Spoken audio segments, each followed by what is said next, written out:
लिए तरस रहे होते तो आपको पता चलता। मैं आप सभी से, क्योंकि वक्ता बहुत है, बातें बहुत है कहने के लिए, सभी भाई बोल रहे हैं, मैं ये कहना चाहती हूँ कि कथनी और करनी में फर्क नहीं होना चाहिए।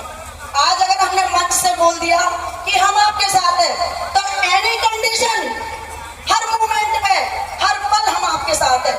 अगर ये जो यहाँ पर हो रहा है इतना बड़ा महाकुंभ, ये यूं ही नहीं है, ये महिलाएं वो महिलाएं हैं जो जानती है कि किस तरह से खेत में मेहनत करके एक एक पैसा कमा करके अपने बच्चों को आगे बढ़ाती है। तो हमने भी प्रशासन को देखा है, जहाँ प्रशासन को फॉलो नहीं किया जा रहा, उनसे हम क्या उम्मीद करें। हमारी लड़ाई अब डायरेक्ट सीएम साहब से है। हमें उनको बताना है कि शासन आपका है, प्रशासन को आप फॉलो करें और हमें हमारा न्याय दिलाएं। पांचना बांध का पानी हमारे खेतों में आना ही चाहिए। अब बात किसी की नहीं, बिल्कुल रीत सदा चली आई और प्राण जाए पर वचन न जाए।